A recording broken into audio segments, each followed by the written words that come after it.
अस्सलाम वालेकुम students, welcome to JK lectures. आज हम बहुत ही इम्पोर्टेंट टॉपिक पढ़ने जा रहे हैं, वो है nucleophilic substitution bye molecular reaction. इस सेक्शन को हम SN2 रिएक्शन भी कहते हैं। क्यों कहते हैं, उसकी रीज़न क्या है, इस रिएक्शन के अंदर है क्या, इसका मैकेनिज़्म क्या है, वो हम आज स्टडी करेंगे। अब nucleophilic substitution bye molecular reaction क्यों कहते हैं, ये डिफरेंस कैसे है यूनिमॉलिक्यूलर रिएक्शन से, वो हम देखेंगे।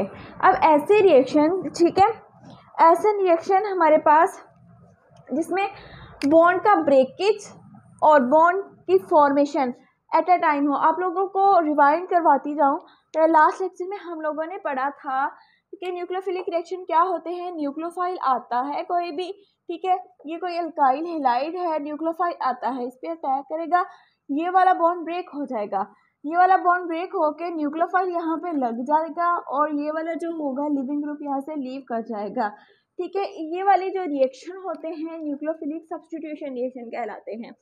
अब बाई मॉलिक्यूलर रिएक्शन के अंदर ऐसा क्या होता है कि अब ऐसे रिएक्शन जिसमें क्या होता है, एक्सटेंट ऑफ बॉन्ड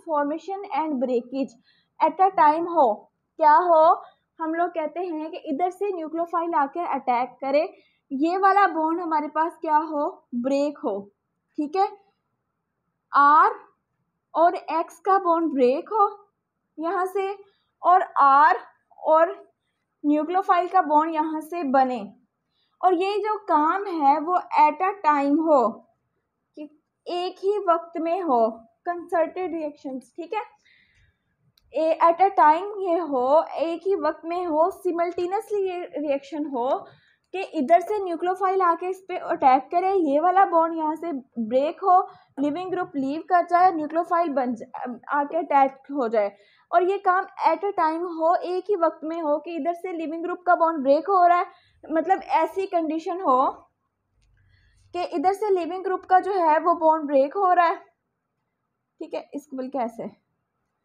और इधर से जो हमारे पास न्यूक्लियोफाइल है उसका बॉन्ड बन रहा हो, तो और ये वाली कंडीशन अंदर में हमारे पास आ जाए इंटरमीडिएट, ठीक है।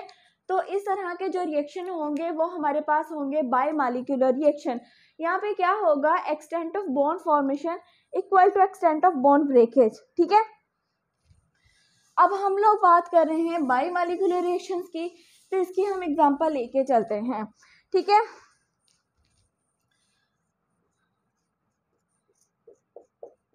हमारे पास एक सबस्ट्रेट मॉलिक्यूल है, इसके ऊपर आके कोई न्यूक्लियोफाइल अटैक करता है, न्यूक्लियोफाइल ने आके इधर से अटैक किया, ये वाला बॉन्ड हमारे पास यहाँ पे ब्रेक हुआ।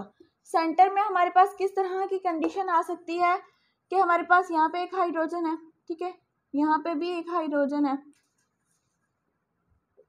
और एक हाइड्रोजन हमारे पास यहाँ पे है, ठीक है।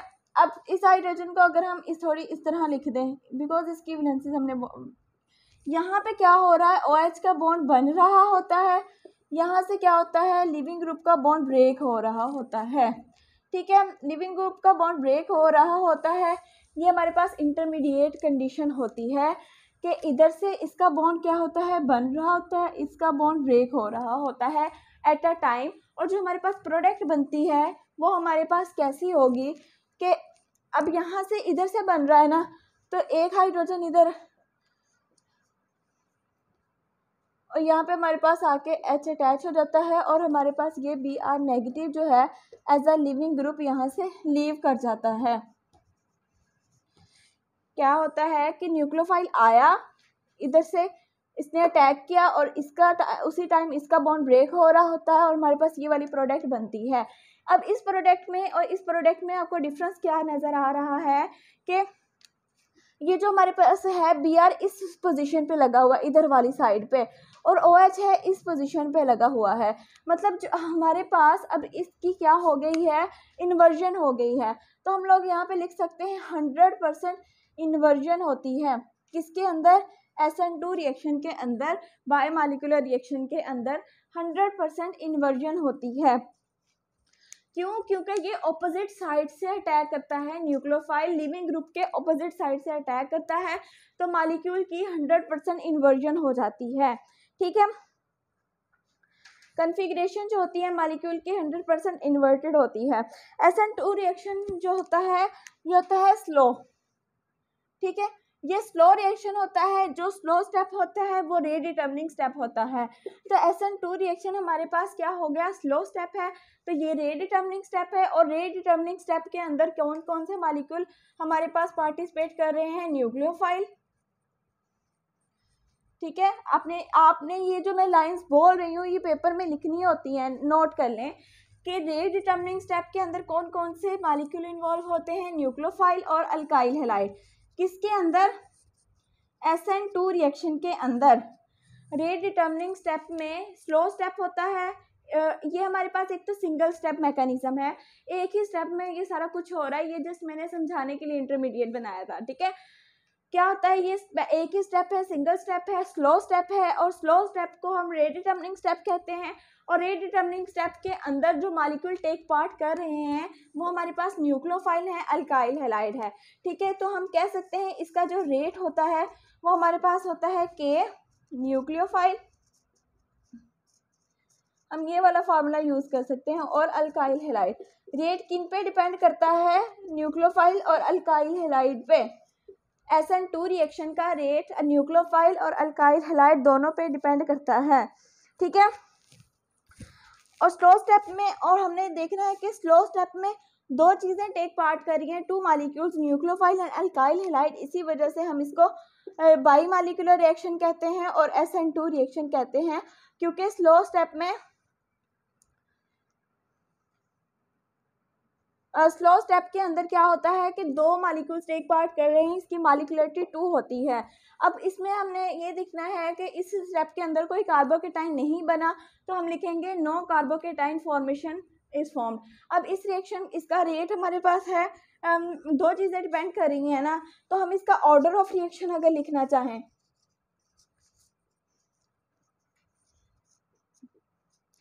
हमें पता है इसका रेट दो चीज़ों पे डिपेंड कर रहा है, तो इसका ऑर्डर ऑफ रिएक्शन 2 होगा। जितनी चीज़ों पे रेट डिपेंड करेगा, स्लो स्टेप में 2 चीज़ें टेक पार्ट कर रही हैं, ऑर्डर ऑफ रिएक्शन 2 होगा इसका। और इसकी मॉलिक्यूलरिटी की बात करें तो इसकी मॉलिक्यूलरिटी भी 2 होगी,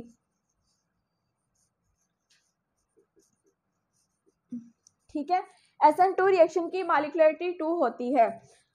और SN2 रिएक्शन देते कौन कौन से मॉलिक्यूल्स हैं, कौन कौन से अल्काइल हैलाइड्स हैं, primary alkyl halides SN2 reaction देते हैं। कौन से प्राइमरी अल्काइल हैलाइड्स कौन से होते हैं, जिसमें अल्काइल हैलाइड के साथ जो डायरेक्टली अटैच हो कार्बन, वो एक कार्बन डायरेक्टली अटैच हो, ठीक है। अल्काइल हैलाइड के साथ वाली कार्बन जिस या तो किसी एक कार्बन के साथ डायरेक्टली अटैच हो या किसी कार्बन के साथ डायरेक्टली अटैच ना हो, ऐसे अल्काइल हैलाइड्स को हम प्राइमरी अल्काइल हैलाइड कहते हैं। या फिर सेकेंडरी अल्काइल हैलाइड्स भी ये रिएक्शन देते हैं, लेकिन उनके लिए कुछ कंडीशंस आ जाती हैं, ये नॉन पोलर सॉल्वेंट्स के अंदर ये रिएक्शन देंगे, ठीक है। नॉन पोलर सॉल्वेंट्स के अंदर ये रिएक्शन देंगे प्राइमरी सेकेंडरी अल्काइल हैलाइड्स। और प्राइमरी अल्काइल हैलाइड्स ने हमेशा बाई मॉलिक्यूलर SN2 रिएक्शन देने हैं, ठीक है। ये हमने आज SN2 के बारे में पढ़ा। मैं दोबारा जो इम्पोर्टेंट लाइंस हैं वो दोबारा रिपीट कर देती हूँ। SN2 रिएक्शन के अंदर क्या होता है कि एक तरफ से बॉन्ड बन रहा है, दूसरी तरफ से बॉन्ड ब्रेक हो रहा है, और ये रिएक्शन जो होता है एट अ टाइम हो रहा होता है। Extent of bond formation is equal to extent of bond breakage, ठीक है। सेकेंड स्टेप के अंदर आप ये भी लिख सकते हैं कि direction of attacking nucleophile is opposite to the leaving group. और जब so molecules configuration is 100% inverted या 100% इन्वर्जन हो जाती है, मॉलिक्यूल ऑपोजिट हो जाता है, डायरेक्शन ऑपोजिट होती है, ठीक है। उसके बाद हमारे पास क्या होता है कि जो हमारे पास स्लो स्टेप होता है, और ये सिंगल स्टेप रिएक्शन है। स्लो स्टेप में 2 मॉलिक्यूल्स टेक पार्ट कर रहे हैं, alkyl halide and nucleophile. So molecularity भी 2 होगी, ऑर्डर ऑफ रिएक्शन भी 2 होगा। उसका रेट किस पे डिपेंड करता है, न्यूक्लियोफाइल पे और अल्काइल हैलाइड पे। और ये कौन कौन से मॉलिक्यूल्स ये रिएक्शन देते हैं, प्राइमरी अल्काइल हैलाइड्स हमेशा देंगे, secondary alkyl halides non polar solvents के अंदर देंगे। आई होप आप लोगों को आज का लेक्चर समझ आया होगा। Thank you so much for watching this video. अल्लाह हाफिज़।